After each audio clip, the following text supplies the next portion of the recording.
Hello good evening students. Previous lecture में मैंने बात किया था सेल साइकिल और सेल डिवीजन के कुछ बेसिक बात के बारे में, ठीक है। जहाँ पे हम लोग सेल डिवीजन समझे थे, सेल साइकिल क्या होता है, बताए थे कि सेल साइकिल का ही एक फेज क्या होता है, सेल डिवीजन फेज होता है, ठीक है।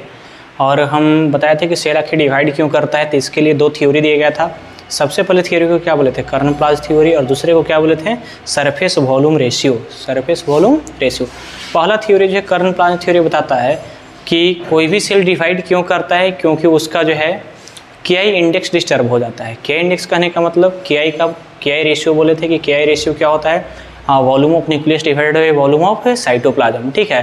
तो वॉल्यूम ऑफ साइटोप्लाज्म अगर बढ़ता है तो न्यूक्लियस जो है, न्यूक्लियस को जो बोलते हैं मास्टर ऑफ द सेल, वो जो है प्रॉपर ढंग से सेल को कंट्रोल नहीं कर पाता, और जब प्रॉपर ढंग से सेल को कंट्रोल नहीं कर पाता है तो वो तो अल्टीमेटली सेल को डिवाइड करना पड़ता है, ठीक है। और हम बताए थे कि जो सरफेस वॉल्यूम रेशियो था उसमें हम बताए थे कि जब सेल छोटा होता है तो वहाँ पे हम बोलेंगे कि उसका मेम्ब्रेन जो होता है वो ज़्यादा होता है as compare to their volume, और मेम्ब्रेन ज़्यादा होता है as compare to their volume, तो उससे एक चीज़ होता है कि मेम्ब्रेन ज़्यादा है तो यहाँ पे बोलेंगे कि इंडोसाइटोसिस ज़्यादा होगा, क्योंकि मेम्ब्रेन का सरफेस ज़्यादा है तो खूब सारा फूड बाहर से आएगा, और जब बाहर से खूब सारा फूड आएगा तो वहाँ के जितने भी ऑर्गेनेल्स होंगे, ठीक है, सब में स्कासिटी नहीं आएगी, सेल डिवाइड नहीं करेगा।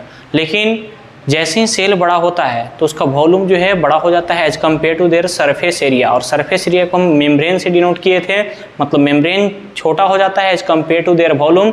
उस कंडीशन में जो है इंडोसाइटोसिस प्रॉपर नहीं हो पाता है, जितना चाहिए इंडोसाइटोसिस उतना नहीं हो पाता है, और बताओ सेल के अंदर स्कार्टिसिटी का कंडीशन आ जाता है। उस कंडीशन में सेल क्या चाहता है कि हम सेल डिवाइड कर लें, ठीक है। उतना बात हम बेसिक बात जो है प्रीवियस लेक्चर में किए थे, और आज के लेक्चर में हम लोग पढ़ेंगे मेनली जो है सेल साइकिल का जो है फेजेस पढ़ेंगे, ठीक है। तो हम बताएं कि सेल साइकिल जो है ना, सेल साइकिल दो जो है फेज में होता है, ठीक है। सेल साइकिल जो है, सेल साइकिल के लिए हम जो है दो फेज डिफाइन करेंगे, ठीक है। एक को हम लोग बोलेंगे इंटरफेज, क्या बोलेंगे, इंटर फेज बोलेंगे, ठीक है। सेकंड को हम लोग क्या बोलते हैं, सेकंड को हम लोग बोलते हैं एम फेज, एम फेज, ठीक है।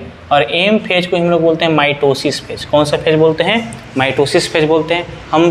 मैंने कल बताया था कि सबसे पहले जो है सेल क्या होता है, सेल छोटा होता है, सेल छोटा होता है। सेल जो है सबसे पहले फाइनली ग्रोथ करेगा, ग्रोथ करने के बाद सेल बड़ा होगा, ठीक है।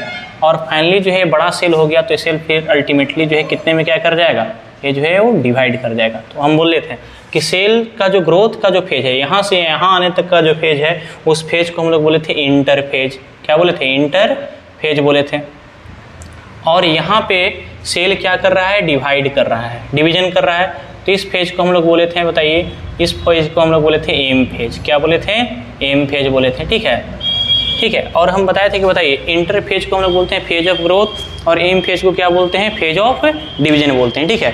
इतना बात बेसिक बात जो कल बताए थे, ठीक है। आज जो हम लोग को मेनली जो पढ़ना है ना, वो बताओ, हाँ, सब फेजेस के बारे में पढ़ना है, ठीक है, इंटर फेज और एम फेज। इससे पहले हम क्या करते हैं कि जो है एक डायग्राम से हम समझाना चाहते हैं, ठीक है। देखिए क्या होता है, हम ये बात बताए थे कि जो है इंटर फेज जो होता है ना, 95% लास्ट द सेल साइकिल, ठीक है। सेल साइकिल का जो 95% जो होता है वो क्या होता है, वो इंटरफेज होता है। जैसे हम बताए थे कि ह्यूमन सेल अगर जो है 24 आवर में क्या करता है, डिवाइड अगर करता है, तो उसमें 23 आवर्स जो है, अप्रॉक्स 23 आवर्स जो है वो क्या करेगा, वो ग्रोथ करेगा, क्या करेगा, इंटरफेज से वो पास करेगा, ठीक है। और 5% जो है वो एम फेज में लगाता है, ठीक है। तो हम बोलेंगे 23 आवर अप्रॉक्स जो होता है वो क्या होता है, वो जो है इंटरफेज में अपना समय दे पाएगा। और 5 जो है, सॉरी 5 नहीं, यहाँ पे 1 आवर जो है, 1 आवर जो है उसमें पूरा माइटोसिस फेज कर लेगा, ठीक है। तो हम यही ढंग से इस एक स्ट्रक्चर बनाते हैं, ठीक है। यहाँ पे जो है, यहाँ से यहाँ तक का जो ड्यूरेशन जो है ना, इसको हम लोग मान रहे हैं 95%। कितना परसेंट मान रहे हैं, 95% ड्यूरेशन मान रहे हैं। और 95% ड्यूरेशन कहने का मतलब कौन सा फेज, इंटरफेज। कौन सा फेज, इंटरफेज। और यहाँ पे जो हम ब्लू से जो दिखा रहे हैं ना, ये जो ब्लू से जो हम दिखा रहे हैं, ये दिखा रहे हैं 5%। कितना दिखा रहे हैं, ये जो है 5% दिखा रहे हैं, ठीक है। और ध्यान सुनेंगे, यहाँ पे हम बोलेंगे कि यहाँ पे जो है 95% में अगर बात करें, ठीक है, तो यहाँ पे बताइए, हम बोले थे कि इंटरफेज जो है कितने पार्ट में डिवाइड कर जाता है, 3 पार्ट में डिवाइड कर जाता है, ठीक है। यहाँ पे जो है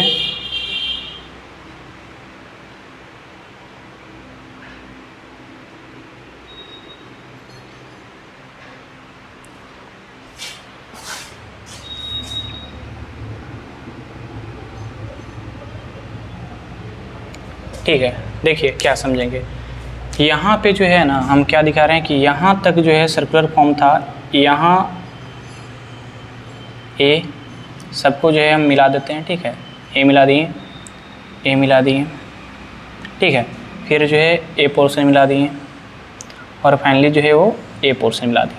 तो ये जो ब्लैक कलर वाला जो रीजन यहाँ से यहाँ तक का जो दिखा रहे हैं, ठीक है, ये 5% का फेज, ठीक है, और 95% वाला जो यहाँ तक ये रीजन दिखा रहे हैं, ठीक है।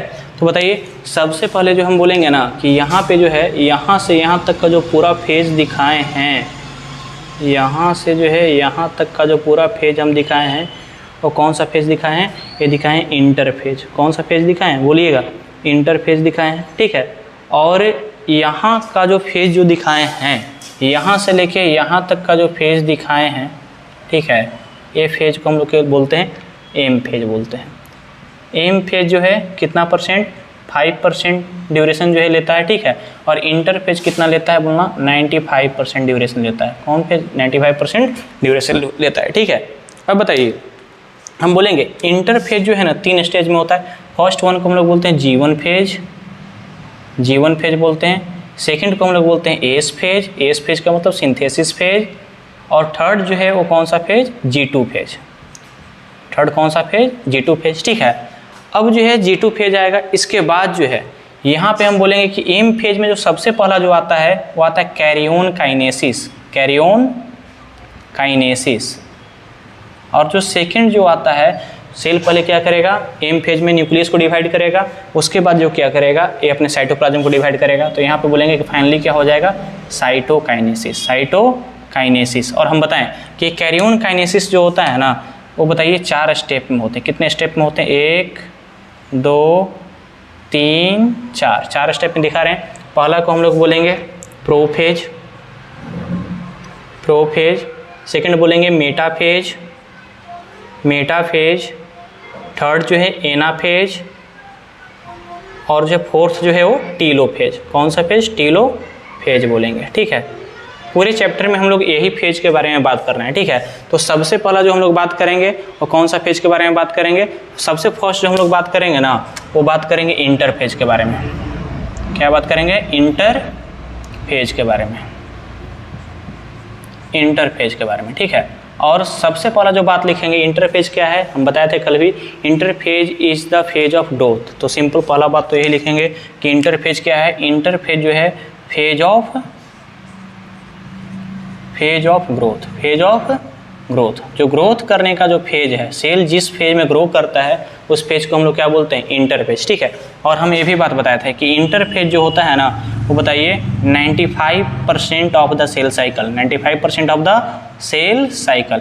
सेल साइकिल जो है, सेल साइकिल का 95% कौन सा फेज होता है, इंटरफेज होता है, ठीक है। और इंटरफेज को और हम लोग बोलते हैं प्रिपरेटरी फेज। कौन सा फेज बोलते हैं, प्रिपरेटरी फेज बोलते हैं। प्रिपरेटरी फेज क्यों बोलते हैं, क्योंकि इस फेज में जो है ना, वो सेल क्या करता है, अपने आप को जो है डिवीजन के लिए प्रिपेयर करता है। हम बोलेंगे cell prepared, cell itself prepared, itself prepared, prepared for division, for division. Cell जो है खुद क्या करेगा, अपने आप को प्रिपेयर करेगा किसके लिए, डिवीजन करने के लिए, ठीक है। अगर सुनो, अगर एनसीईआरटी की अगर लाइन के हिसाब से अगर बात करें, ठीक है, तो इंटरफेज क्या है, आप बताइए। सबसे पहले जो है यहाँ से यहाँ तक के फेज को क्या बोल दिए, एम फेज बोले हैं। कौन सा फेज बोले हैं, एम फेज बोले हैं। एम फेज, एम फेज में बताइए डिवीजन करके बताइए 2 छोटा छोटा सा सेल बन गया। अब ये किस फेज में इंटर करेगा, इंटरफेज में, ठीक है, इंटरफेज में इंटर करेगा, ठीक है। तो बताएंगे एम फेज के बाद कौन सा फेज आता है, इंटरफेज आता है। एम फेज के बाद कौन सा फेज आता है, इंटरफेज आता है, ठीक है। और इंटरफेज के बाद कौन सा फेज आता है, फिर से जो है एम फेज आता है। मतलब IM रिपीट करता है, इंटर इंटरफेज, एम फेज, फिर से जो है इंटरफेज, एम फेज, फिर से इंटरफेज, एम फेज, इस तरह से जो है फेज चलते जाता है। ठीक है, तो सिंपल सा बात यही बोलेंगे, सेल जो होता है इस फेज में क्या करता है, अपने आप को जो है वो डिवीजन के लिए प्रिपेयर करता है। ठीक है, और ये जो है इंटरफेज जो होता है ना, इंटरफेज जो है ये 3 फेज में होते हैं। कितने स्टेजेस में होते हैं? 3 फेज में होते हैं। फर्स्ट वन को हम लोग क्या बोलते हैं? फर्स्ट वन को हम लोग बोलते हैं G1 फेज। क्या बोलते हैं? G1 फेज बोलते हैं। ठीक है, जिसको हम लोग बोलते हैं गैप 1। क्या बोलते हैं? गैप 1 फेज बोलते हैं। सेकंड को हम लोग क्या बोलेंगे? सेकंड को हम लोग बोलेंगे एस फेज। कौन सा फेज? सेकंड जो फेज है उस फेज को हम लोग बोलते हैं एस फेज। इसको बोलते हैं सिंथेसिस फेज, सिंथेसिस फेज बोलेंगे। और थर्ड जो फेज है इसको हम लोग बोलते हैं G2 फेज। कौन सा फेज? G2 phase. और G2 फेज को हम लोग क्या बोलते हैं? इसको बोलते हैं ये बताइए गैप 2 फेज, गैप 2 फेज। इसको हम लोग बोलेंगे गैप 2 फेज बोलेंगे। ठीक है, तो ध्यान रखेंगे पूरा जो है हम लोग को सबसे पहले इंटरफेज पढ़ना है। और इंटरफेज में सबसे पहले क्या पढ़ेंगे? सबसे फर्स्ट जो हम लोग पढ़ेंगे ना वो क्या पढ़ेंगे? G1 फेज के बारे में। किसके बारे में पढ़ेंगे? G1 फेज के बारे में। तो बताइए पहला जो फेज जो है ना, फर्स्ट फेज जो हम लिख रहे हैं यहाँ पे G1 फेज। क्या बोलेंगे? G1 phase, G1 phase. First phase को हम लोग क्या बोलेंगे? G1 फेज बोलेंगे। ठीक है, अगर G1 फेज को अगर डिफाइन करना होगा तो हम क्या बोलेंगे कि बताइए G1 फेज क्या है? बताइए एम फेज और एस फेज के बीच का जो इंटरवल है, ये ध्यान सुनिए, यहाँ से लेके यहाँ तक का जो फेज है इसको हम लोग बोलते हैं एम फेज बोलेंगे। और बताइए यहाँ पे इस फेज को हम लोग क्या बोल रहे हैं? इस फेज को बोल रहे हैं एस फेज बोल रहे हैं। तो एम फेज और एस फेज के बीच का जो ड्यूरेशन है, जो इंटरवल है, उसी को क्या बोलेंगे? उसी को बोलेंगे G1 फेज। क्या बोलेंगे? G1 phase. तो हम बोलेंगे कि बताइए इंटरवल बिटवीन, G1 फेज क्या है? Interval between, interval between, interval between बताइए यहाँ पे बोलेंगे M phase, M phase and S phase. M phase and S phase के बीच का जो इंटरवल है उसको हम लोग क्या बोलेंगे? उसको बोलेंगे G1 फेज। ध्यान से सुनेंगे बात को। G1 फेज किसको बोलेंगे? G1 फेज बोलेंगे कि इंटरवल बिटवीन बोलेंगे M phase and S phase. इसी बात को NCERT में लिखा है ना कि interval between M phase and initiation of DNA replication, initiation of DNA replication. तो ये बात समझ में आना चाहिए कि डीएनए का जो रेप्लिकेशन होता है एस फेज में होता है, इसीलिए यहाँ पे हम डायरेक्टली क्या लिख दिए हैं? Interval between. सिंपल लैंग्वेज में अगर लिखने का बात करें तो interval between M phase and S phase. M phase और एस फेज के बीच का जो इंटरवल है ना उसको क्या बोलेंगे? उसको बोलेंगे G1 फेज। क्या बोलने वाले हैं? G1 फेज बोलने वाले हैं। ठीक है, अब बताइए G1 फेज जो है, सुनिए हम इसको और क्या बोल सकते हैं? और बोल सकते हैं बताइए कि यहाँ पे बोलेंगे एम फेज है। ठीक है, यहाँ पे बोलेंगे तो ये एम फेज के बाद आ रहा है ना, क्या आ रहा है? M phase. ये बताइए यहाँ से यहाँ तक का जो फेज है वो कौन सा है? एम फेज है। एम फेज के बाद आ रहा है ना, तो इसको हम लोग बोलते हैं पोस्ट। पोस्ट का मतलब होता है बाद में, post M phase, post M phase. ठीक है, पोस्ट एम फेज। क्या बोलेंगे? मतलब एम फेज के बाद जो फेज आ रहा है उसको हम लोग क्या बोलेंगे? उसको बोलेंगे G1 फेज बोलेंगे। क्या बोलने वाले हैं? G1 फेज बोलने वाले हैं। ठीक है, सेकंड अगर हम बात अगर करें, ठीक है बताइए, और इसको क्या लिख सकते हैं? एस फेज से पहले आ रहा है। अरे देखिए यहाँ पे एस फेज है, इस एस फेज से पहले आ रहा है ना, तो एस फेज से पहले अगर आ रहा है तो इसको हम लोग क्या बोलेंगे? इसको हम लोग बोलेंगे pre S phase, pre S phase. हम लोग सुनिए, हम लोग क्या बोलते हैं? G1 फेज को बोलते हैं पोस्ट एम फेज। ठीक है, और इसको और भी क्या बोलेंगे? Pre S phase. प्री का मतलब होता है पहले, पोस्ट का मतलब होता है बाद में। मतलब बोलेंगे कि एस फेज से पहले कौन सा फेज आ रहा है? G1 phase. एस फेज के जो है, एस फेज से पहले G1 फेज, और एम फेज के बाद कौन सा आ रहा है? G1 phase. तो बोलेंगे पोस्ट एम फेजिक है, प्री एस फेजिक है, प्री एस फेजिक है। ठीक है, अब देखिए ध्यान सुनेंगे यहाँ पे क्या क्या इवेंट होता है। इवेंट बहुत इंपॉर्टेंट, इवेंट जो है, इवेंट को भूलेंगे नहीं। ठीक है, इवेंट यहाँ पे क्या इंपॉर्टेंट होता है? सिंपल जो इवेंट यहाँ पे इंपॉर्टेंट जो होता है, सबसे पहले क्या होता है कि यहाँ पे बोलेंगे कि फॉर्मेशन ऑफ, क्या बोलेंगे? Formation of, formation of protein and RNA, protein and RNA, protein and RNA. यहाँ पे क्या होता है? आरएनए और प्रोटीन का फॉर्मेशन होता है, आरएनए और प्रोटीन का फॉर्मेशन होता है। और यही आरएनए और प्रोटीन के हेल्प से, यही आरएनए और प्रोटीन की हेल्प से most of the cell organelles, most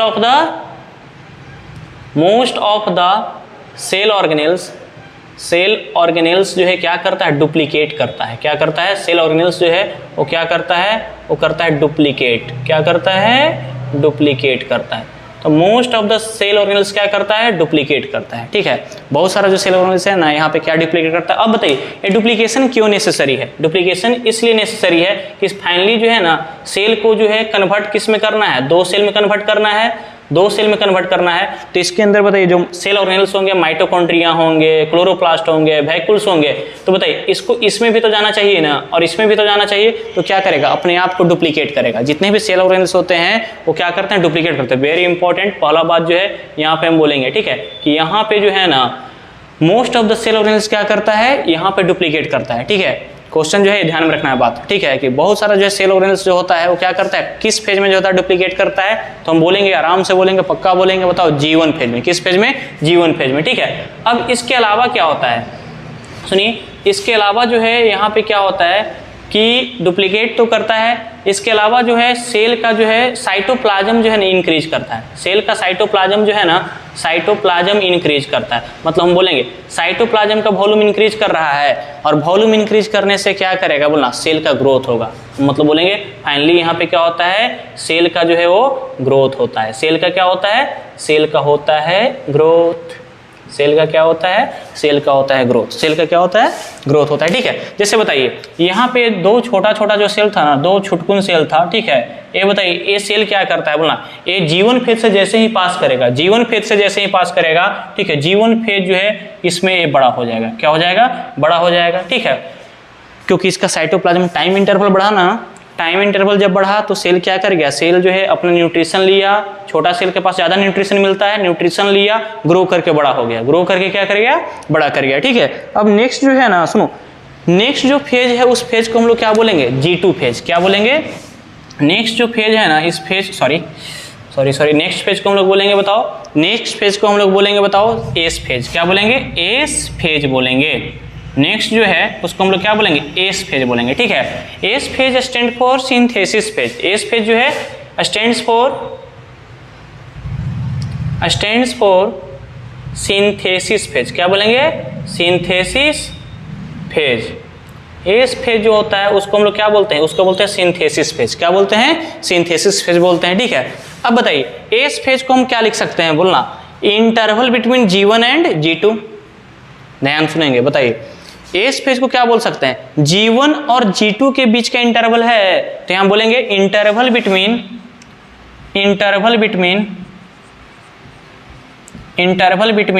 G1 and G2 phase. G1 and G2 phase बोलेंगे। G1 एंड G2 फेज के इंटरवल को हम लोग क्या बोलेंगे, इसको हम लोग बोलेंगे एस फेज बोलेंगे। ठीक है, अब बताइए एस फेज जो है हम बोलेंगे, एस फेज को हम लोग और क्या बोल सकते हैं, G1 के बाद आया है, G1 के बाद आया है। जब G1 के बाद आया है तो हम इसको बोलेंगे कि पोस्ट G1 फेज है। क्या बोलेंगे, इसको हम लोग क्या बोलेंगे कि ये जो है एस फेज जो है ये क्या बोलेंगे, पोस्ट G1 फेज है, पोस्ट G1 फेज है। और इसको और क्या लिख सकते हैं, बताइए, G2 के पहले आ रहा है, और G2 के जब पहले आ रहा है तो इसको हम लोग क्या बोलेंगे, प्री G2 फेज। क्या बोलने वाले हैं, प्री G2 फेज बोलेंगे।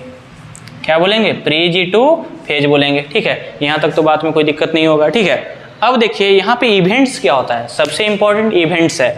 इवेंट्स जो है, इवेंट्स वेरी इंपॉर्टेंट। ठीक है, यहाँ पे जो है इवेंट्स पे ही जब भी क्वेश्चन पूछेगा तो इवेंट्स पे ही और इंटरवल पे क्वेश्चन पूछ सकता है। ठीक है, इसके अलावा क्वेश्चन नहीं पूछेगा। ध्यान सुनना, इवेंट्स में अगर हम बात करें ना, तो बताइए इवेंट्स में सबसे पहला जो होता है यहाँ पे होता है, बोलना न्यूक्लियर डीएनए। न्यूक्लियर डीएनए जो होता है वो रेप्लिकेट करता है। न्यूक्लियर डीएनए जो है क्या करता है, रेप्लिकेशन। न्यूक्लियर डीएनए रेप्लिकेशन, बात को समझेंगे। मैंने लिखा न्यूक्लियर डीएनए, ठीक है, न्यूक्लियर डीएनए। यहाँ पे रेप्लिकेशन किसका होता है, स्पेशली न्यूक्लियर डीएनए का, स्पेशली न्यूक्लियर डीएनए का। लेकिन हमको पता है डीएनए साइटोप्लाज्म में भी होता है। साइटोप्लाज्म में कहाँ पे होता है, माइटोकॉन्ड्रिया में होता है, प्लास्टिड्स में होता है। ठीक है, तो माइटोकॉन्ड्रिया का डीएनए और प्लास्टिड्स का डीएनए जो होता है वो बताइए इंटरफेज के किसी भी स्टेज में डुप्लीकेट कर सकते हैं। उनके लिए जो है कोई एक फिक्स्ड जो है फेज नहीं है। लेकिन जब भी बताओ न्यूक्लियर डीएनए जब भी रेप्लिकेट करेगा, 1 से 2 करेगा, तो सिंपल सा बात है वो किस फेज में करेगा, वो फेज में करेगा बोलना एस फेज में। किस फेज में? एस फेज में करेगा, ठीक है। अब बताइए न्यूक्लियर डीएनए, जैसे बता रहे हैं कि यहाँ पे जो है इस सेल में एक डीएनए था, ठीक है। तो ये बताइए इस सेल में कितना डीएनए हो जाएगा? 2 डीएनए हो जाएगा। अब बताइए डीएनए रेप्लिकेशन जरूरी क्यों है? डीएनए रेप्लिकेशन जरूरी है क्योंकि सेल को जो है 2 छोटा सेल में कन्वर्ट करना है, इसको छोटा सेल में कन्वर्ट करना है, तो इसको भी तो डीएनए मिलना चाहिए ना, इसके हिस्से का डीएनए मिलना चाहिए। तो सिंपल सा बात बोलेंगे कि डीएनए रेप्लिकेशन जो है वो हाँ इंपॉर्टेंट है। और कहाँ पे होता है? ठीक है। अब डीएनए बताइए, डीएनए रेप्लिकेशन यहाँ पे हो गया, मतलब डीएनए जो है हाँ 2 टाइम्स बढ़ गया, ठीक है। तो सिंपल सा जो है एनसीईआरटी में एक बात लिखता है कि in S phase amount of DNA जो है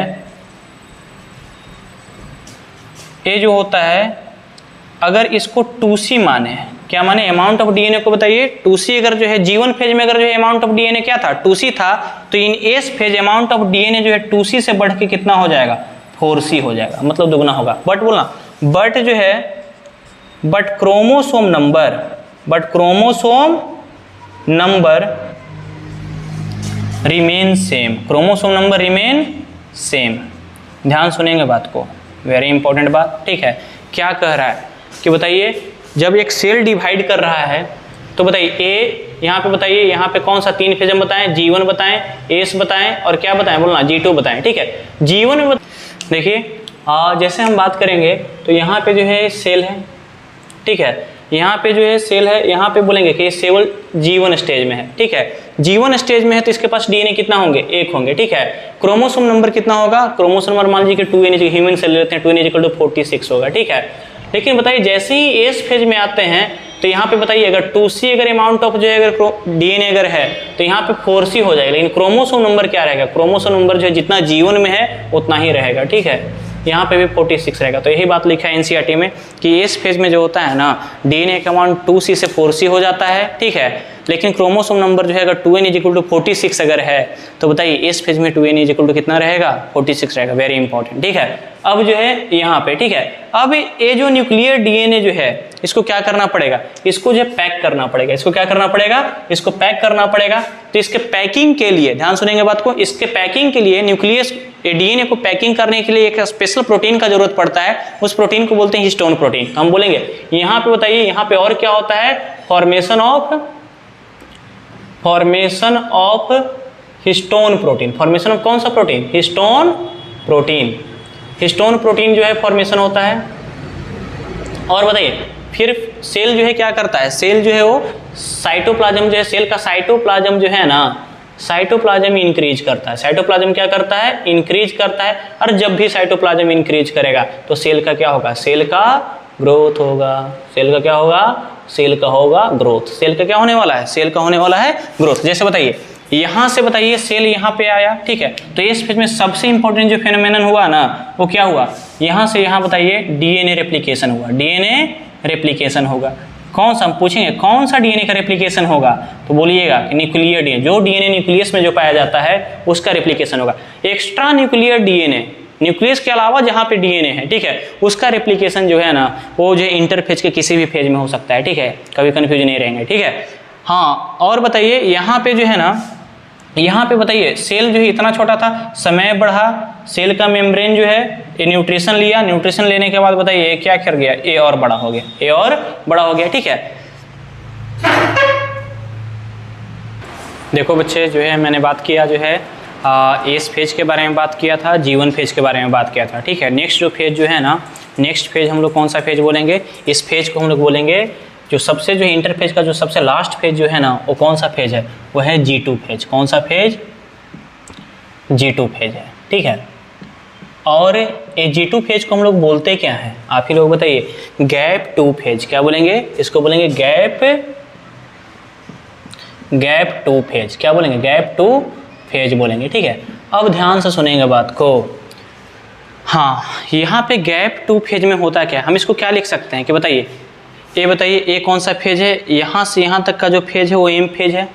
यहाँ से यहाँ तक का जो पूरा फेज है वो कौन सा फेज है? एम फेज है। अरे बोलिए कौन सा फेज है? ये यहाँ से लेके यहाँ तक पूरा एम फेज है। और एम फेज और एस फेज के बीच में कौन सा फेज आ रहा है? G2 फेज ना। एम फेज, ध्यान सुनिएगा, यहाँ से लेके यहाँ तक के फेज को क्या बोल दिए? एम फेज बोल दिए। और बताइए एम फेज और एस फेज दोनों के बीच में कौन सा फेज आ रहा है? G2 phase. तो हम बोलेंगे G2 फेज क्या है? It is the interval between क्या बोलेंगे? M phase and S phase. M phase और एस फेज के बीच का जो इंटरवल है उसको हम लोग क्या बोलेंगे? उसको बोलेंगे G2 फेज। क्या बोलने वाले हैं? G2 फेज बोलने वाले। ठीक है, अब देखिए G2 फेज में जो है मेनली जो है हम लोग को जो है ना, इसको और क्या बोल सकते हैं? G2 फेज को हम लोग और बोलते हैं, बताइए, पोस्ट एस फेज। क्या बोलते हैं इसको? और क्या बोल सकते हैं बताइए? यहाँ पे इसको और हम लोग बोलेंगे, बताइए, post S phase, post S phase बोलेंगे।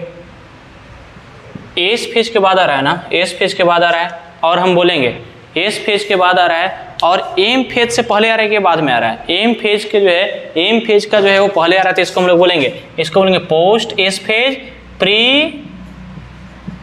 M phase. क्या बोलेंगे? प्री एम फेज बोलेंगे।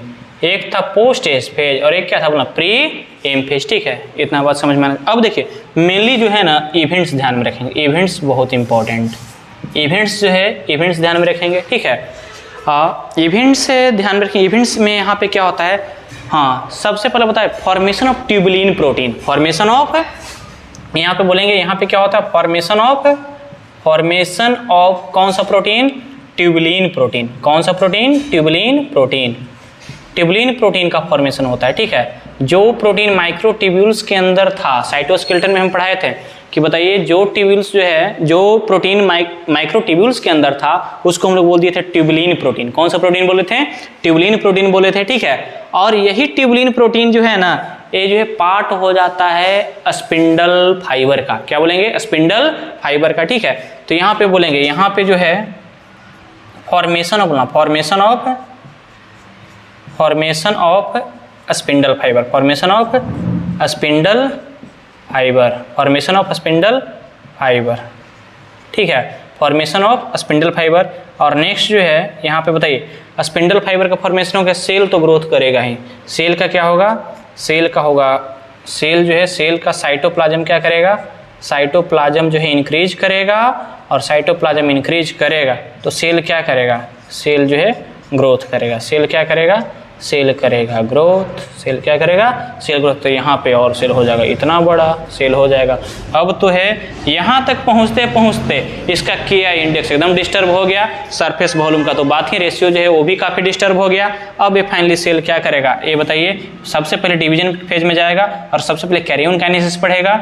कैरियन काइनेसिस जो है वो करेगा, उसके बाद साइटोकाइनेसिस करेगा, फिर से जो है क्या स्टार्ट हो जाएगा? फिर से जो है जो नया सेल बनेगा उसका जीवन स्टार्ट हो जाएगा। तो इसीलिए तो हम बोले थे कि बताइए, हाँ, इंटरफेज जो है, इंटरफेज क्या है? Interphase is the phase between two successive M phase. दो सक्सेसिव एम फेज के बीच का जो फेज है उसको क्या बोलेंगे? इंटरफेज। एक बात हम मिस कर गए थे। ठीक है, इस फेज में दो इंपॉर्टेंट फेनोमेना आता है। एक बताइए DNA रेप्लिकेशन होता है, कहाँ पे होता है? ए न्यूक्लियस के अंदर होता है। कहाँ पे होता है? न्यूक्लियस के अंदर होता है। और साइटोप्लाज्म में भी एक काफ़ी इंपॉर्टेंट फेनोमेना होता है। साइटोप्लाज्म में जो है, यहाँ पे जो साइटोप्लाज्म में जो है ना, सेंट्रियोल्स का डुप्लीकेशन होता है। क्या होता है?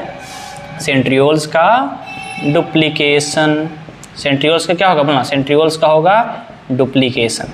ठीक है, वेरी इंपॉर्टेंट। ठीक है, सेंट्रियोल्स का डुप्लीकेशन। तो ये जो है तीनों फेज के बारे में बात कर लिए। ठीक है, नेक्स्ट लेक्चर में हम लोग बात करेंगे। ठीक है, सबसे पहले थोड़ा सा एक और स्टेज होता है, उसको बोलते हैं G0 फेज बोलते हैं, उसी को बोलते हैं क्विसेंट स्टेज बोलते हैं। ठीक है, उसके बाद हम लोग जो है उसको पढ़ के जो है हम लोग पढ़ेंगे, फिर से जो है स्टार्ट कर देंगे, एम फेज स्टार्ट कर देंगे। और एम फेज में सबसे पहले किसके बारे में बात करेंगे? कैरियन काइनेसिस में। और कैरियन काइनेसिस में किसके? सबसे पहले प्रो फेज, मेटा फेज, एना फेज, टेलो फेज बात करेंगे।